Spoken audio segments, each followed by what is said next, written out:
Hi viewers, welcome to our channel. ప్రస్తుతం మనతో పాటు ప్రముఖ సోషల్ యాక్టివిస్ట్ కృష్ణకుమారి గారు ఉన్నారు. వారితో ఒకసారి మాట్లాడదాం. మేడం నమస్కారం. మేడం నమస్తే మేడం అయోధ్య ప్రాణ ప్రతిష్ఠ ఆహ్వానాన్ని కాంగ్రెస్ అయితే తిరస్కరించింది.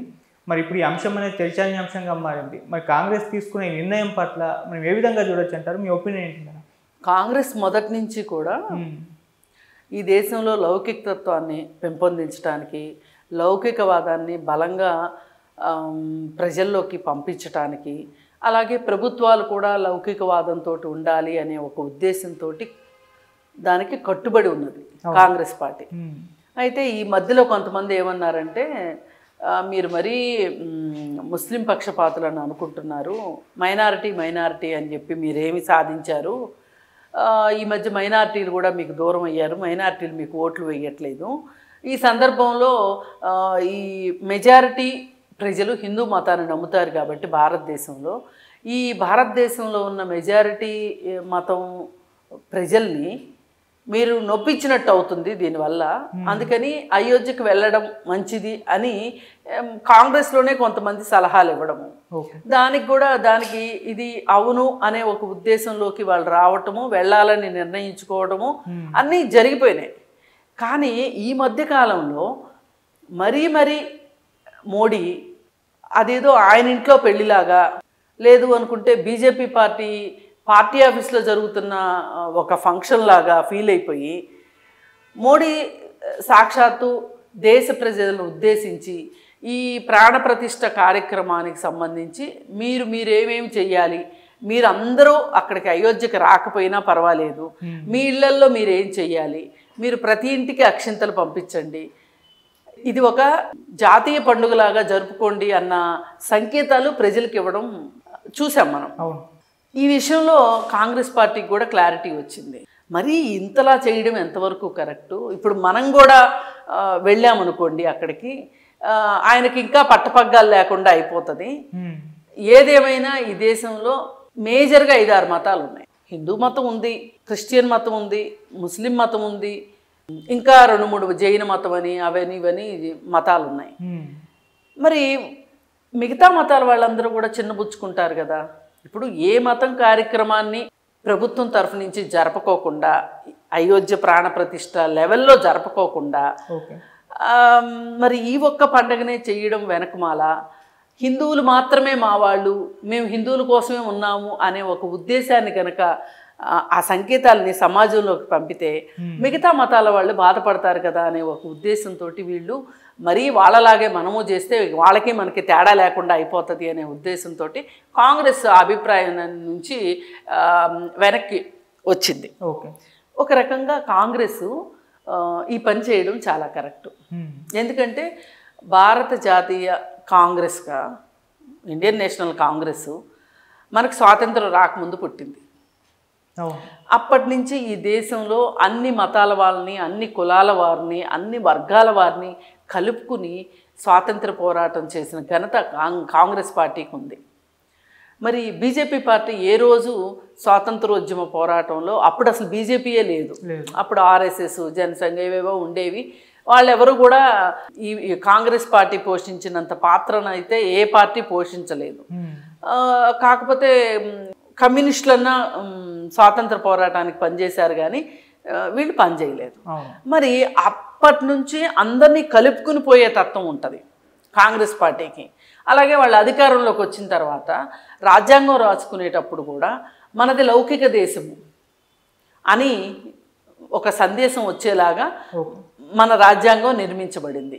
ఆ తర్వాత కొన్ని రోజులు పోయిన తర్వాత మనము అలీన ఉద్యమానికి కూడా మన ఇందిరాగాంధీ గారే ముందడుగేశారు. అలీన ఉద్యమం అంటే ఏంటంటే, మనకి యుద్ధాలు వద్దు, శాంతి కావాలి, ప్రపంచ దేశాలందరూ ఒకరికొకరం సహకరించుకోవాలి అంటే దీని అర్థం ఏంటి అంటే, అన్ని దేశాలని కలుపుకుని పోయేలాగా యుద్ధం వద్దు అనే పరిస్థితిలో అంతర్జాతీయంగా ఎట్లా ఉన్నారో దేశీయంగా కూడా వీళ్ళు ఈ లౌకిక తత్వానికి, అంటే లౌకిక తత్వం గనక లేకపోతే గనక ఒక మతం ఇంకొక మతాన్ని ద్వేషించుకుంటూ, ఒక మతం ఇంకో మతాన్ని పైన దాడులు చేసుకుంటూ, అది మన దేశానికి మంచిది కాదు, దేశ సమగ్రతకు మంచిది కాదు అనే ఉద్దేశంతో ఇందిరాగాంధీ గారు దాన్ని మరింత పెంచి పోషించారని చెప్పొచ్చు. అయితే మరి ఈ సందర్భంలో ఇవాళ వీళ్ళు ఈ అయోధ్య రామ జన్మభూమి రాముడి ప్రాణ ప్రతిష్ఠ ఇవన్నీ ఇంత తహతహలాడటానికి కారణం ఏంటి అని చూస్తే, నిజంగా చూస్తే ఏప్రిల్లో శ్రీరామనవమి వస్తుంది. శ్రీరామనవమి రోజున రాముడి విగ్రహం ప్రతిష్టాపన చేస్తే ఇంకా చాలా బాగుంటుంది నిజానికి. అలాంటిది అసలు ఇంతకుముందు ఎందుకు చేస్తున్నారు?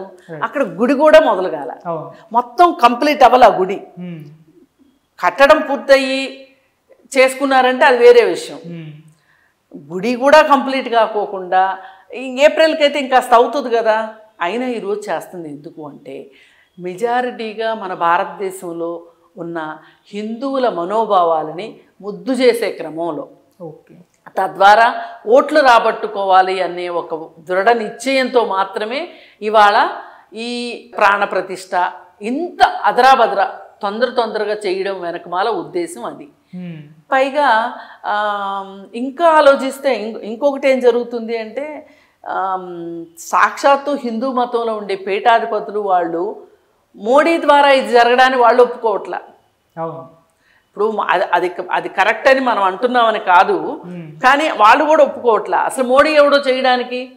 మోడీ ప్రాణ ప్రతిష్ఠ చేసి అక్షింతలు వేస్తూ ఉంటే మేము చూస్తూ జైలు కొట్టాలా?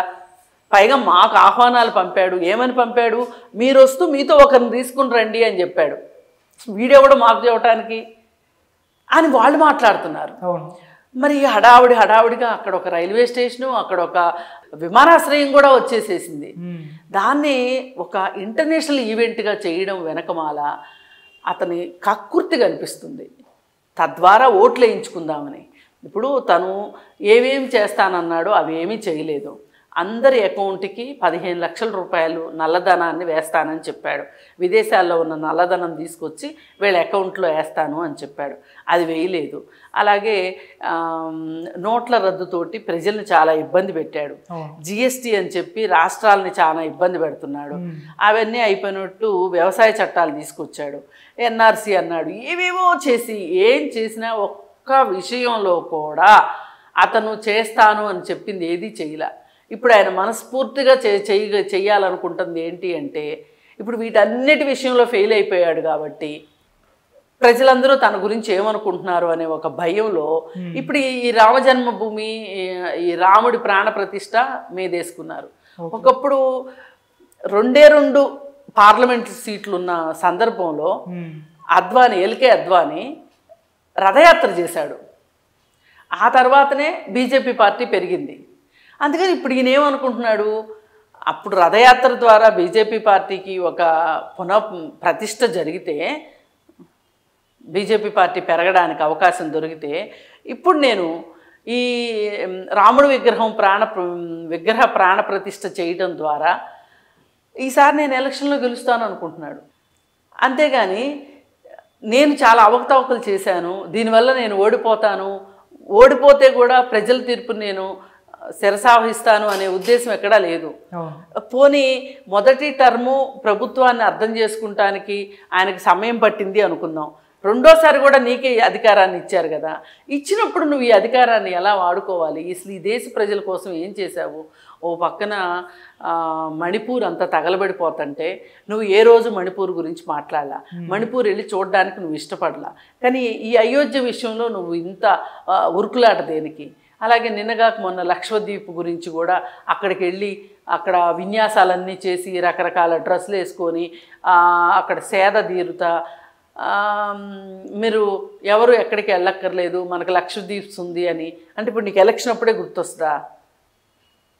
అంటే ఇది మొత్తము ఈ రామ జన్మభూమి, రాముడి విగ్రహ ప్రతిష్టాపన ఇవన్నీ కూడా మనము ఎలక్షన్ క్యాంపెయిన్లో భాగంగానే చూడాలి. ఆయన ఉద్దేశం అయితే అదే. పాపం ఆ ప్రజలైతే అమాయకంగా రాముడు అంటే ఇష్టం ఉన్నవాళ్ళు, రాముడిని నమ్మేవాళ్ళు, రాముడిని దైవంగా కొలిచేవాళ్ళు రాముడి గురించి ఆలోచిస్తున్నారు. కానీ ఆయన ఉద్దేశం అయితే అది కాదు. ప్రజలకు చిత్తశుద్ధి ఉంటుంది. ఎందుకంటే వాళ్ళకున్న స్వార్థం ఏంటి? వాళ్ళకేదో వాళ్ళ పిల్లలు బాగా చదువుకోవాలనో, లేకపోతే వాళ్ళ వ్యాపారాలు బాగా కలిసి రావాలనో, లేదంటే వాళ్ళ పిల్లలకు మంచిగా పెళ్ళిళ్ళు అవ్వాలను, ఇవే కదా కోరుకుంటారు. ఒక వ్యక్తిగతంగా ఏం కోరుకుంటాడు? ఒక దేవుణ్ణి ఇంతే కోరుకుంటారు. కానీ ఆయనకు బట్టి ఆయన ఏం కోరుకుంటున్నాడు, నేను మళ్ళీ ప్రధాని అవ్వాలి. ఇప్పుడు కిషన్ రెడ్డి కూడా చెప్తున్నాడు కదా, మోడీయే మూడోసారి కూడా ప్రధానమంత్రి అని.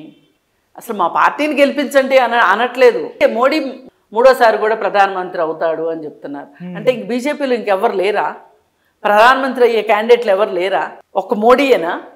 అంటే మీరు వ్యక్తి పూజకి మీరు ఆస్కారం ఇస్తున్నారు. ఇది అంత ఆరోగ్యకరమైన విషయం కాదు.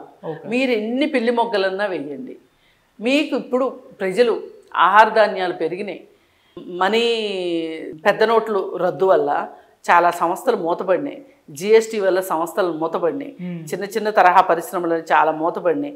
దాని ద్వారా ఉపాధికి చాలా కష్టంగా ఉంది.